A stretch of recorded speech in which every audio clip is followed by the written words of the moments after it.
This was a video I planned on making earlier, but as I was working on it, we got the Mirage gameplay trailer from the PlayStation Showcase, which I was not prepared for, but there's still a lot of useful and relevant information from this leak that proves to be quite credible, as it said that Mirage's official release date would be October 12th of this year, long before we got the official news in the gameplay trailer. So it's proven to be right so far, so it's pretty likely most of it is accurate. Obviously though, it is still a leak, so don't take it as official confirmation or anything, but the leak comes from French YouTuber Jonathan. I'll leave the link to his video in the description, although it is in French, but there's been some kind souls who have translated it to English. There were some details about the story in this leak as well, but I'm not going to talk too much about that because there are some things that could be considered spoilers, but really the big thing he mentioned was that the modern day will be very limited, with a couple of scenes of William Miles looking into Basim's blood sample that he of course acquired in the last chapter of Valhalla, which isn't really news to me. I was fully expecting that already, but the world and gameplay details is where it gets interesting. So first off, Baghdad is supposedly going to be around the size of Paris from Unity and London from Syndicate. There will be a dense city of course, with some surrounding desert. Again, that's something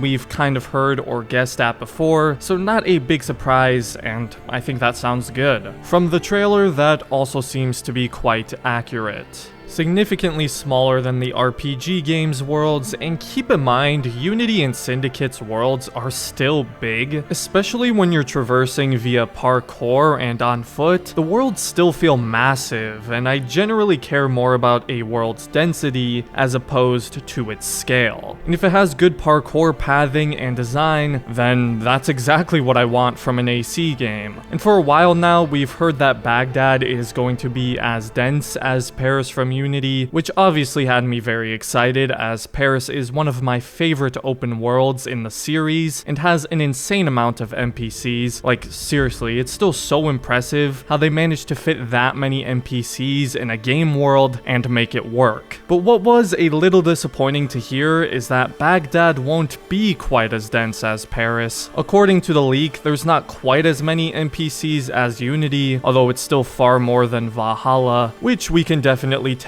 from the trailer. So let's lower our expectations a little bit in that regard. The other bit of worrying news has to do with parkour. Again, we heard in the development of the parkour that they were using Unity as an example, and then I think that kind of got blown out of proportion, where some people took that as, oh, they're gonna bring Unity's parkour system fully back in Mirage, which is evidently not the case. You can clearly see in the gameplay that it's not using the assets or animations from Unity.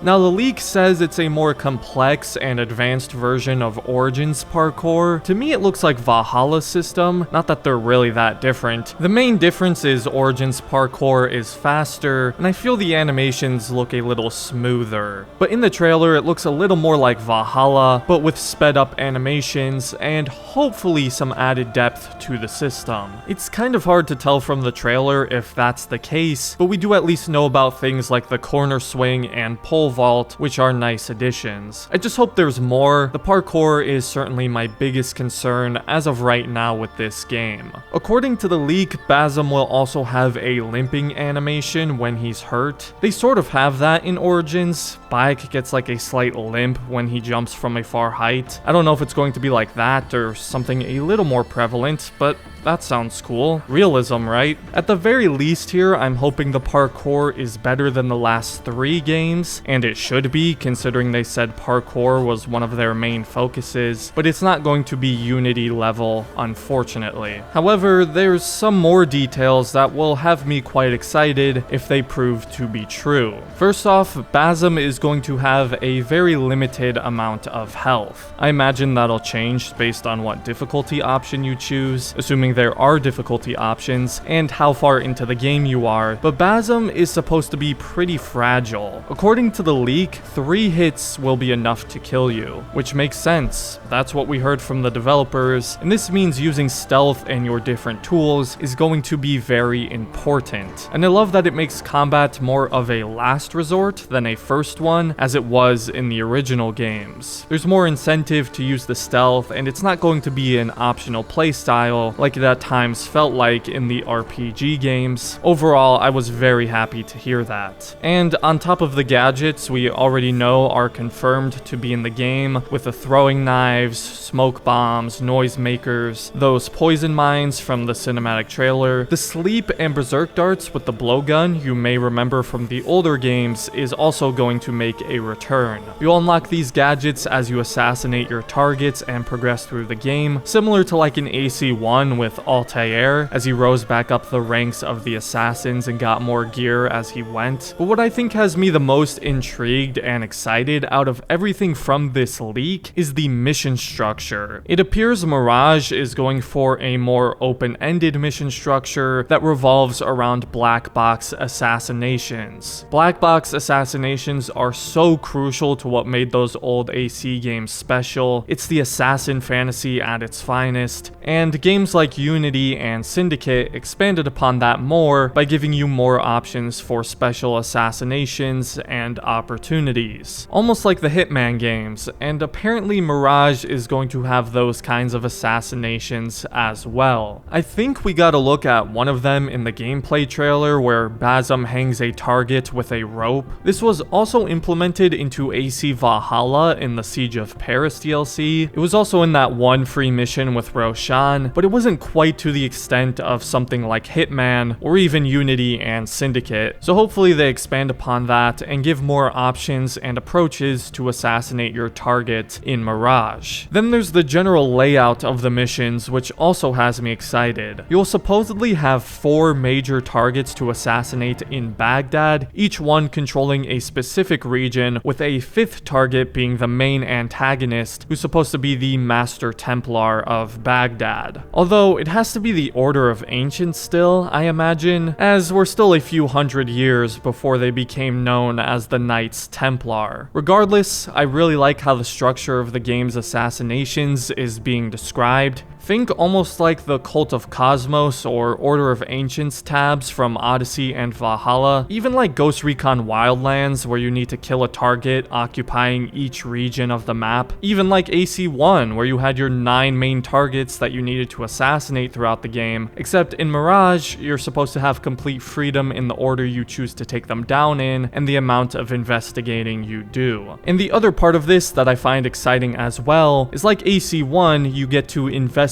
and create a plan for your assassination by eavesdropping, pickpocketing, and interrogating. This isn't directly mentioned in the leak, but I wouldn't be shocked if tailing makes a return as well. Tailing missions kind of get a bad reputation, but some of them can be good and make you feel like an assassin, especially in the original game. So I'm not opposed to tailing missions returning as long as they're not too repetitive. But yeah, I'm liking how the mission structure is being described and that it revolves around assassinations, because that's what the series was all about in the beginning. The first game revolved entirely around assassinations and targets, and the more you investigate each target, the more unique opportunities open up to you. Then, the big final thing in the leak is Mirage's notoriety system that we've kind of already heard about before, but this just gives more details to it. Supposedly, there will be 3 or 4 different levels to notoriety based on your actions. At first, crowds of NPCs will point you out to guards, which sounds pretty cool. We've never had a system like that in AC before. The second stage will have guards on rooftops searching for you. The third will have everybody actively searching for you, and there might be a 4th where a bounty hunter is hunting you down, which is likely true since that's been a thing since Origins. You'll be able to clear your notoriety by hiding or removing wanted posters, just like the old old games. I don't know if they're bringing back the other ways you used to be able to lower notoriety, like bribing officials or killing witnesses, but we'll see. We know we can bribe guards. That was directly mentioned in the gameplay trailer by one of Bazum's companions, so I wouldn't be surprised if you can do that to lower your notoriety as well. On top of that, he also claims that Mirage will be bringing back the factions you could hire from the older games, like courtesans or mercenaries. I like that a lot. That will heavily improve the social stealth experience, and this notoriety system could be the most complex we've ever seen in Assassin's Creed. Personally, from the beginning, especially in the first game, I really liked the idea that when you returned to a city after assassinating a target, the guards were more alert and aware of your presence, not only making it harder for you to move around unseen, but making you feel dangerous, like the whole city is scared of your presence. Notoriety has always been something really nice to have in Assassin's Creed, and I'm glad they're bringing it back to seemingly greater effect in Mirage. Then there's the length, which is going to be around 15 hours for the main story and around 25 to 30 hours for full completion, which is about what we were all expecting, I think, and falls in line with old Assassin's Creed. Significantly shorter than the RPG games, which, if it's an enjoyable game, I am very okay with that. But all in all, these leaks sound promising. Hopefully we'll get a lot of answers from Ubisoft forward. I'm really hoping for an in-depth look into the gameplay, hopefully a demonstration, and maybe a more detailed description of how all the mechanics work and everything, and we'll see if these leaks prove to be true. But let me know what you think of the details from the recent leak and your current excitement level for Mirage. As always, if you enjoyed the video, I'd appreciate it if you left a like and considered subscribing to the channel if you're new. Big thank you to my members for supporting me, and other than that, thanks for watching, and I hope you have a great rest of your day, everybody.